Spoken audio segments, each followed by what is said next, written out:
Hello, this is Steve from Beato's Leatherworks. Today's projects are, we have a John Lobb day today. Now, there's several pairs that need to be done, and unfortunately, I'm not going to be able to video all of them, but we're going to focus on a few pairs. Now, let me show you guys what we have. We have the Grafton, Wellham, German 2, Oakham, Chelsea, and Langley. Now the ones that we're going to focus on is going to be this one right here, because I already started to take them apart, and this one right here. Now the last one is a single shoe. I'm going to basically tear these down to show you guys what it's made of, what the John Lobb shoe is made up of. Just to give you guys some ideas of the quality that goes into making these shoes. All right, so let's get started.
Nice. Look at this thing.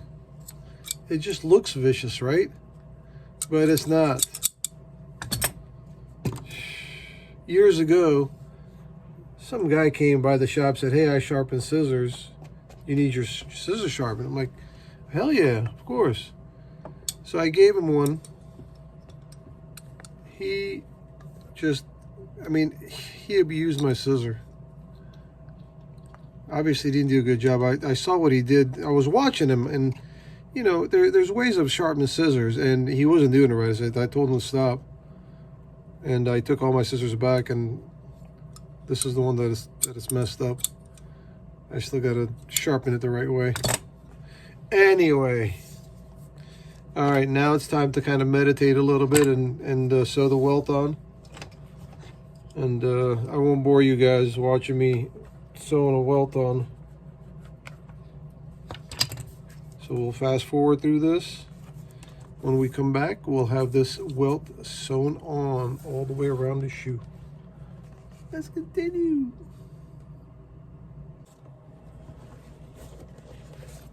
We are making progress. Now, when we come at the toe, this is not for the viewers. This is for the professionals who are in this business. When most people re-welt shoes, when they come around the toe, they pull this really snug, like they pull it really tight, and this is kind of sitting flat against the uppers. And then once it's done, they try to pull that back to try to flatten it out. Well, when you're welting a toe, it shouldn't be stuck like this on the upper. It should be just like this side here. See how it's nice and flat? Now the trick to that is that you can't pull this too tight as you're stitching it. You got to give it some room right there at the toe, so the leather can kind of bend at that point. If it's pulled too tight, it's not going to be able to do that. So for all you professionals who are doing at the toes, especially something like this, like a pointy toe, don't pull the leather too tight as you're stitching it. So it's nice, and the welt is nice and relaxed and flat once you get done stitching it. I mean, everybody does it different ways, but it's not good for the shoe, the toe area, when this is flat against it and you're pulling it. It's kind of tucking in this area back inwards, which is not good. It's not supposed to be that way. But anyway, again, everybody will do it differently. You'll get somebody arguing against it, but if you watch some of these bespoke shoemakers and boot makers, they don't pull that toe real tight. They leave it a little bit loose, so it's laying flat when it gets done. And a little bit of information. Not really interesting, but it's only interesting to people who are actually doing it. See, that's how it's supposed to be, nice and flat.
All right, so now you guys see that the welt is done. The soles are here somewhere. Okay. I left the center a little bit of a hump right there, just to give it a little bit of curve. And of course, after I get text 5 minutes later, Mr. Chris is here making us coffee. Is it ready, man? Almost. Come on, man. The service is a little slow today. Let's go see Mr. Chris, see what he's doing. Hey, what's happening, Mr. Chris? Hey, coffee time. Don't invite people. We only have enough for two. You know? Tell people to stay home. Don't even send out your address. Thank God this is on the internet. But shit, they know where we are. Don't mess it I up, know, Chris. see, I'm Chris, trying- don't I'm mess it up, Chris. Getting all sucked into the camera. I'm gonna. Chris, don't you mess it up, Chris. Waiting for that all morning. We'll leave Chris alone. Almost botched this. Don't do it, dude. Don't do it. That's sacrilege to waste the coffee. And of course, if you're not shaking, you need another cup. All right. Looky. Oh, I forgot to get your dessert. Jesus, I mean, these damn Greeks, man. They always like, they can never just drink freaking coffee. They want all this stuff with it, you know? Jeez. Damn, man. You can never be Where's the cigar? never be satisfied with a goddamn just a Where's coffee. the cigar Man. too? What happened? Here. Jesus. You can have your dessert. All right. Is this made in Greece? Yeah.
Now this is just to secure the sole to the footbed.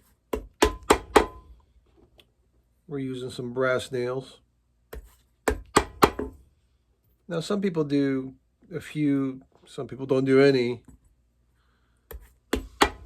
This is a little bit of overkill, but you know what? I'd rather be safe than sorry.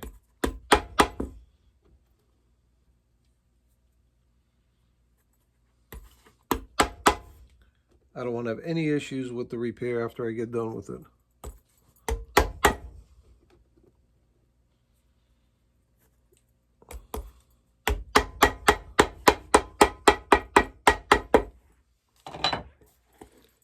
Cool. Let's continue. All right, so with this pair, we tried to match the original heel. If you look here, these are the initials. John Lobb. Okay, JL. Not the same, but it's feeling similar. So far, so good. It's coming along pretty good. Now we just have to nail it from the inside. Now, most of the time, there's a lot of different ways of nailing heel bases together. Sometimes they'll nail it from the top. They'll use machine spike nails to go in. I like to use the threaded nails, or the ring shank nails is what it's called. These guys are like, these guys are so tough. Once they're put on, it's very difficult to remove them. And we've got about 11 in there. Normally, well, people will use 5 maybe.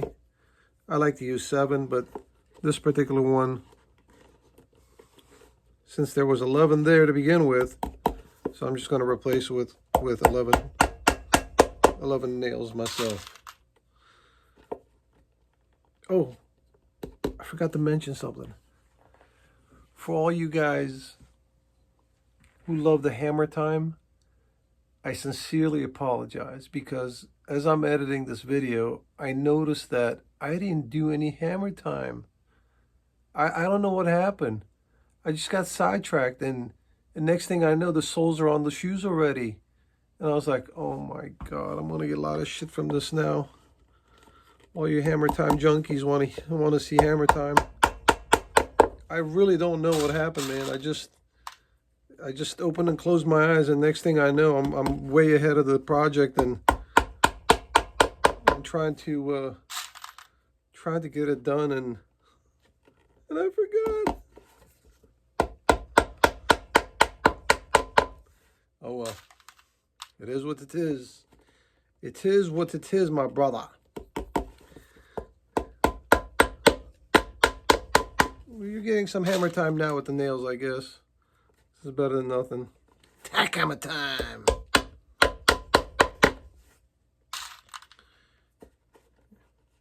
Once these nails go in, man, these aren't going anywhere. Wow. Again, it's a bit of overkill. Is it a necessity? Eh. On most of the higher end shoes will be stuff like this that's overkill. But you know what? I really don't care.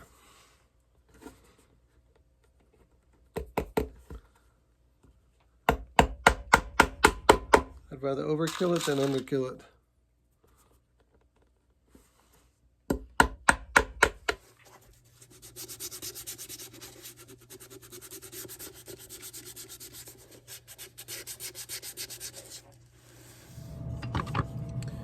And these are solid shoe trees. Some of them come with a knob right here, but this one doesn't. Ideally, you'd like to have the shoe trees that are from the manufacturer, so it's shaped like the shoe. Most of the shoe trees are a general shape, and they don't really fit the shoe properly. This, however, is a badass shoe tree. Yes, sir. All right, it's time to trigger some people.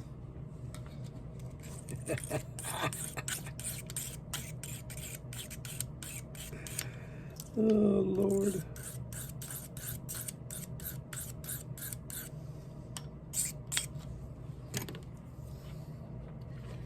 going to do some dissection of the shoe. It's a shame to cut this apart, but man, I like this. This is a beautiful shoe. All right, here goes nothing. All right, so we're going to start from the bottom up. Okay. Let's start with the top lift. Top lift is this top layer of the heel. If I can take it off.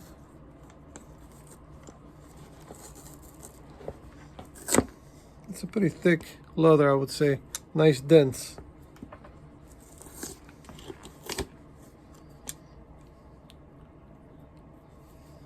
Which is good. And I like their logo, JL. It's very cool.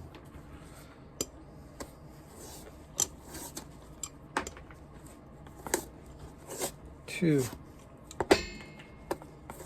three, and the leather is pretty dense, which is good. Looks like 4 and some a little bit, let's say 5 layers of leather.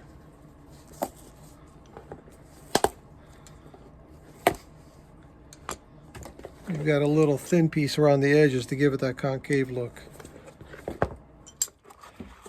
All right, we've got a sock liner. And a foam heel pad. And obviously you've got your threaded nails. 1, 2, 3, 4, 5, 6, 7, 8, 9 of them. That's securing the heel base, which is very good. These are a bear to take off, so we're going to cut these here. We'll just remove it once we take the sole off. Oh Lord, the nail went right in my shirt. Woo!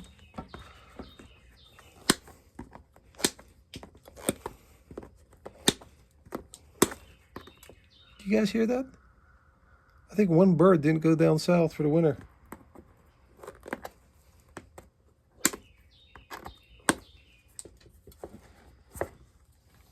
Now we got a blind stitch here, okay?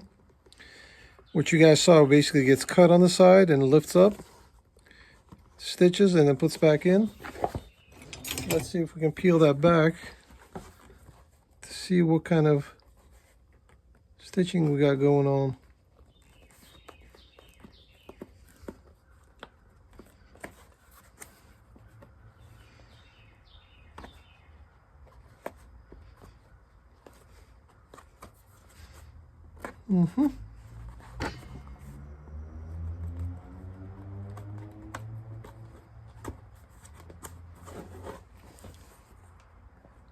It's called the blind stitch or hidden stitch.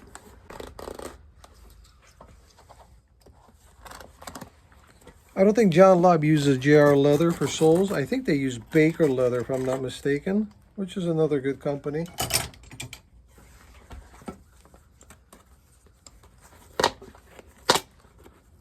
Pretty solid leather. It's a little bit thinner towards the waist to give it that fine look.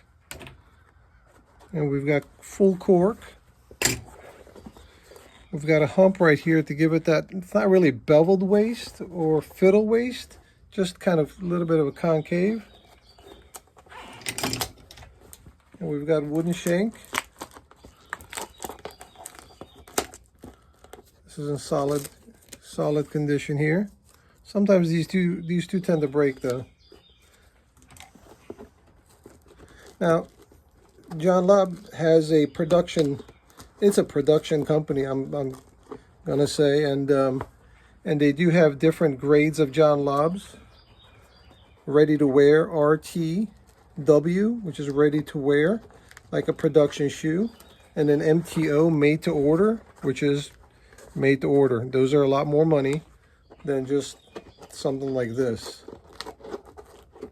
Even though this isn't cheap, say it's in the $1,000 range.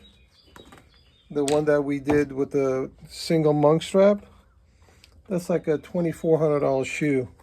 German, I guess that's how they pronounce it, German model. And all this is just your production level construction, Goodyear welted, chain stitched on there.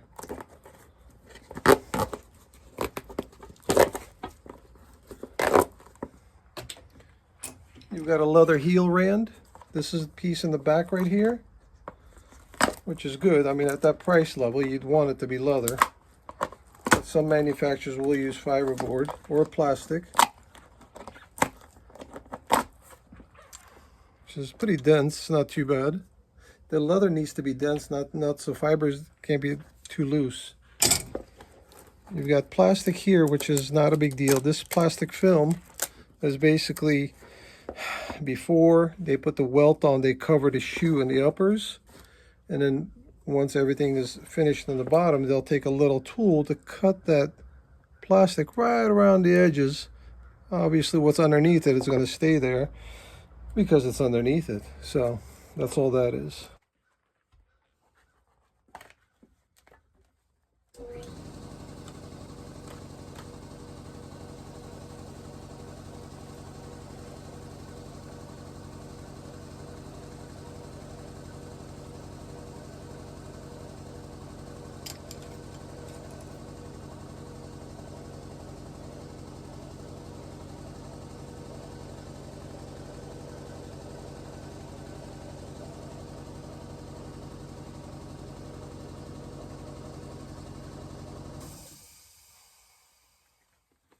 Now, I cut this for you guys to show you how thick that cork is. Now, usually it's not that thick in most shoes. They're about that much right there. The distance on the gemming, the height of the gemming seems to be a little bit taller, so therefore there's more cavity here to be filled in. And if we cut that in half, you can see how thick that is. Okay. You can't do that with all shoes. The more cork you put in there and you put the sole on, it pushes up on the inside. It changes the size of the shoe, so you got to be careful. Obviously, with new shoes is different. But that's the reason for that, I think, because the gemming is pretty high on these. So it's got to fill in that cavity. As far as the footbed, obviously it's a leather footbed. There's the guy's footprint. Okay, and I'd say maybe about a 5-ounce solid leather. I mean, that's pretty solid. It's pretty dense. It's not split leather. Now we've got the uppers here. I'm gonna take these staples off because these are pricking me like crazy, man. You know, it's already got me a couple of times. So let me take these off, and I'll come back and show you guys what's underneath.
Some backing that adds a little bit of structural support, some cushioning. These are kind of cool here. You see these supports on the sides? It's very cool. Both sides. Now they don't have a leather toe toe counter. It looks like it's some sort of a celastic material, which kind of disappointing. At this price range, you'd think it would be leather. But I mean, it does the job, but still, it's not leather. You've got some nice eyelets. These are called blind eyelets, where you don't see the eyelets from the front, but they're in the back to reinforce the lace holes there. Let's see if they reinforce that underneath the eyelets, if they put something on there. Because over time, you know, not necessarily these dress shoes. Obviously, these are quality dress shoes. They're not going to be abused too much, you know. But most of the time, these eyelets, these holes, as you're tugging on them with trying to tighten the laces, over time they do tend to stretch and break right here. So they do have a reinforcement piece underneath, which is not bad. It looks like it's some sort of a nylon piece, which is good. And again, I doubt that you're going to ever get the level where it's tearing, unless the shoe's really abused. You know, that would be a different situation. Now this is kind of cool. The edge is here. This is done mainly in mostly of the high-end shoemakers. They put a small bead of leather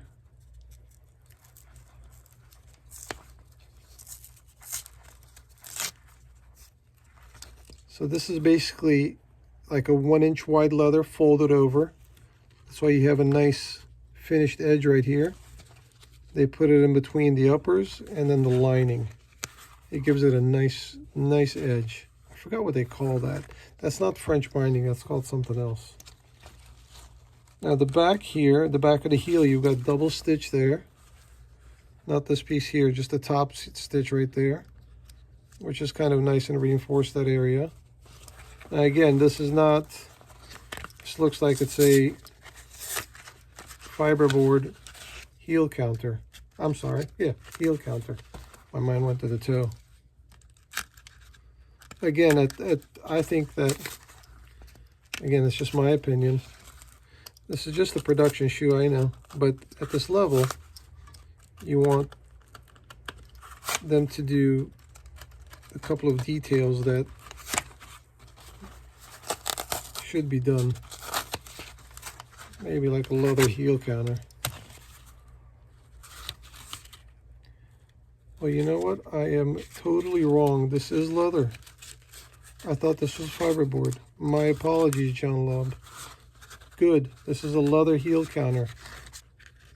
It's nice too. I like that. And reinforced seams in the back. Once again, the top seam there.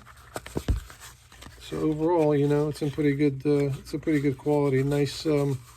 Looks like maybe like 1.5 ounces of lining leather, which is pretty good leather. It looks like there's no. Again, loose grains, loose fibers tend to make the leather not a very good quality. And sometimes manufacturers will use these loose grain leathers where it's not really visible, but not in this case. This is pretty solid, solid leather lining. And basically, that's about it. That's your John Lobb dissected. I hope you guys learned something, I guess, just like me. It's kind of cool to take these shoes apart like this. $1,000+ shoes apart, tear them up.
All right, welcome back. We're done with these two projects. Now, I don't thank you guys enough for leaving comments. And 99% of the comments are great, positive comments. And I really appreciate that. I'm a viewer also, and I tend to go on some of the videos I watch, and I read some of the comments, and there's a lot of negativity out there, right? And we dwell on that a little too much, I think. So again, thank you very much for leaving the comments, positive comments, and I try to read all of them. I don't get to all of them. I try to, but I can't see all of the comments, unfortunately. So if you have any questions, email me, bedos@yahoo.com, bedos@yahoo.com. And I'll do my best to answer the email in a timely manner. Now, this job was $485. This job was $690. This was one with the new welt and finishing the uppers, all the scratches. And I think they came out very well. I think customers will be very happy. All right. Once again, share, comment, what else? Subscribe if you haven't done so. And we'll see you guys again on the next project. Take care.